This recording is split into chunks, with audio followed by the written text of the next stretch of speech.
Hi കൂട്ടുകാരെ, എല്ലാവർക്കും നമസ്കാരം. പുതിയൊരു വീഡിയോയിലേക്ക് എല്ലാവർക്കും സ്വാഗതം. അപ്പോൾ ഇന്ന് ഞാൻ നിങ്ങളുമായി ഷെയർ ചെയ്യുന്നത് എനിക്കറിയാവുന്ന ഒരു കൊച്ചറിവാണ്. അപ്പോൾ നിങ്ങൾക്ക് എല്ലാവർക്കും അറിയാമല്ലോ, ഇന്ന് യൂട്യൂബിൽ നമ്മൾ ഷോർട്സും വീഡിയോസൊക്കെ ക്രിയേറ്റ് ചെയ്യുമ്പോൾ അത് അട്രാക്റ്റീവായിട്ട് തോന്നണമെങ്കിൽ, ആളുകൾ ക്ലിക്ക് ചെയ്ത് അത് കാണണമെങ്കിൽ അതിന് പറ്റിയൊരു കവർ പേജസ്, വീഡിയോസിലാണെങ്കിൽ കവർ പേജസ് തമ്പനെയിൽ വേണം, ഷോർട്സിലാണെങ്കിലും വേണം, വീഡിയോസിലാണെങ്കിലും വേണം അല്ലേ. അപ്പോൾ ഷോർട്സിലൊക്കെ ആണെങ്കിൽ നമുക്ക് തമ്പനെയിൽ അതിൽ തന്നെ ഉള്ളത് അട്രാക്റ്റീവായിട്ട് തോന്നുന്നത് നമുക്കതിനകത്ത് സെലക്ട് ചെയ്യാൻ പറ്റും. പക്ഷേ വീഡിയോസ് ഇടുമ്പോൾ നമുക്ക് അതിൽ നിന്ന് എടുക്കാൻ പറ്റില്ല. പക്ഷേ നമ്മൾ പ്രത്യേകിച്ച് ഒരു കവർ പേജ് സെറ്റ് ചെയ്ത് വെച്ചിരിക്കുന്നത് നമുക്കിതിൽ ആഡ് ചെയ്യാൻ പറ്റും. അപ്പോൾ അതിനുവേണ്ടി ഞാനിവിടെ നിങ്ങളെ കാണിക്കുന്നത് പ്ലേ സ്റ്റോറിൽ നിന്നും ഒരു ആപ്പ് അതിനുവേണ്ടി ഡൗൺലോഡ് ചെയ്ത് അതിനകത്തൂടെ എങ്ങനെ നമുക്ക് തമ്പനെയിൽ സെറ്റ് ചെയ്യാം, കവർ പേജസ് ആയിട്ട് തമ്പനെയിൽ എങ്ങനെ ക്രിയേറ്റ് ചെയ്യാം എന്നതിനെക്കുറിച്ചാണ്. അപ്പോൾ നിങ്ങൾ വീഡിയോസ് ഫുള്ള് കാണണം.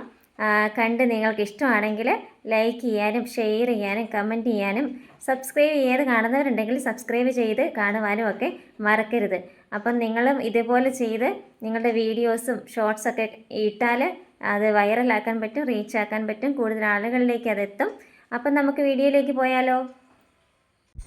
ഇതിനുവേണ്ടി നമുക്ക് ആദ്യമേ തന്നെ പ്ലേ സ്റ്റോറിൽ പോയിട്ട് അൾട്ടിമേറ്റ് തമ്പനെയിൽ മേക്കർ എന്നൊരു ആപ്പ് ഡൗൺലോഡ് ചെയ്യണം. ഞാനും ഡൗൺലോഡ് ചെയ്ത് വെച്ചിട്ടുണ്ട്.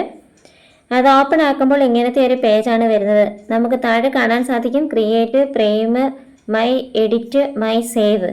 ഇപ്പം നമുക്ക് യൂട്യൂബിലെ തമ്പനെയിൽ കവർ പേജസ് ആണ് സെറ്റ് ചെയ്യേണ്ടത്. അതിന് നമുക്ക് പോകേണ്ടത് ക്രിയേറ്റ് എന്നുള്ള ഒരു ഓപ്ഷനിലാണ്. അവിടെ ഫ്രെയിം എന്ന് കാണാം. അതിൽ സോഷ്യൽ മീഡിയയിൽ നമ്മൾ കവർ പേജസ് ആയിട്ട് ഉപയോഗിക്കാൻ പറ്റിയ ഫ്രെയിംസ് ഏതൊക്കെയാണെന്നുള്ളത് നമുക്കതിൽ ക്ലിക്ക് ചെയ്യുമ്പോൾ കാണാം. മൈ എഡിറ്റ് എന്നുള്ളത് നമ്മൾ എന്തൊക്കെ എഡിറ്റ് ചെയ്തോ ആ ആപ്പിൽ അതെല്ലാം നമുക്കവിടെ കാണാൻ പറ്റും. പിന്നെ മൈ സേവ് എന്നുള്ളത് നമ്മൾ എഡിറ്റ് ചെയ്ത കവർ ഫോട്ടോസ് അവിടെ സേവ് ചെയ്തിട്ടുണ്ട്.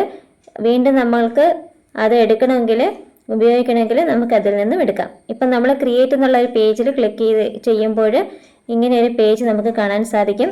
അതിനകത്ത് my size for Insta, size for YouTube ഇതെല്ലാം വരും. നമുക്ക് യൂട്യൂബിലെ കവർ പേജാണ് ക്രിയേറ്റ് ചെയ്യുന്നത്. യൂട്യൂബിൻ്റെ കവർ എന്നുള്ളതിൽ ക്ലിക്ക് ചെയ്യാം. അപ്പോൾ ഇങ്ങനത്തെ കുറേ ബാക്ക്ഗ്രൗണ്ട് വരും. അതിൽ ഇഷ്ടപ്പെട്ട ബാക്ക്ഗ്രൗണ്ട് നമുക്ക് സെലക്ട് ചെയ്യാം. ആ ബാക്ക്ഗ്രൗണ്ടിലാണ് നമ്മൾ കൊടുക്കുന്ന ഫോട്ടോസും ടെക്സ്റ്റും എല്ലാം വരുന്നത്. അപ്പം ഞാനിവിടെ ഒരു ബാക്ക്ഗ്രൗണ്ട് സെലക്ട് ചെയ്തിട്ടുണ്ട്. ഇത് നമുക്ക് അഡ്ജസ്റ്റ് ചെയ്ത് എങ്ങനെ വേണമെങ്കിലും വയ്ക്കാം. ആ അതിൻ്റെ താഴെയായിട്ട് നമുക്ക് കാണാൻ ടെസ്റ്റ് ചെയ്യാനുള്ള എന്താണോ എഴുതി കൊടുക്കേണ്ടത് അത് എഴുതി കൊടുക്കുക. ഞാനിവിടെ ഹായ് എന്ന് എഴുതി കൊടുത്തിട്ടുണ്ട്. അത് അഡ്ജസ്റ്റ് ചെയ്ത് നമുക്ക് ഏത് സൈഡിൽ വേണമെങ്കിലും വെക്കാം. മുകളിലോ താഴെയോ സൈഡിലോ എവിടെ വേണമെങ്കിലും നമുക്ക് അഡ്ജസ്റ്റ് ചെയ്ത് വെക്കാൻ പറ്റും. ഞാനിവിടെ അഡ്ജസ്റ്റ് ചെയ്ത് മുകളിൽ വെച്ചു. ഹായ് എന്ന് നിങ്ങൾക്ക് ഇപ്പോൾ ഇവിടെ കാണാൻ സാധിക്കും. അത് കഴിയുമ്പോൾ വരുന്നത് സ്റ്റിക്കർ എന്നുള്ളതാണ്. അപ്പം നമുക്കവിടെ സ്റ്റിക്കറൊക്കെ ആഡ് ചെയ്യണമെങ്കിൽ നമ്മൾ എടുത്തിരിക്കുന്ന വീഡിയോ അനുസരിച്ച് നമുക്ക് സ്റ്റിക്കറൊക്കെ ആഡ് ചെയ്യണമെങ്കിൽ അതിനകത്ത് ആഡ് ചെയ്യാം.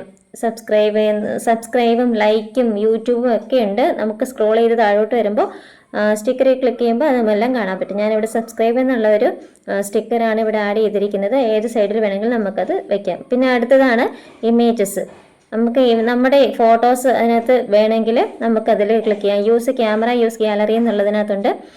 യൂസ് ഗാലറി ആണെങ്കിൽ ഗാലറിയിൽ ഗാലറിയിൽ നമുക്ക് ഫോട്ടോ എടുക്കാം. യൂസ് ക്യാമറ ആണെങ്കിൽ നമ്മൾ ഡയറക്റ്റ് ക്യാമറ ഓപ്പൺ ചെയ്ത് ഫോട്ടോ എടുത്ത് അതിനകത്ത് സേവ് ചെയ്യാം.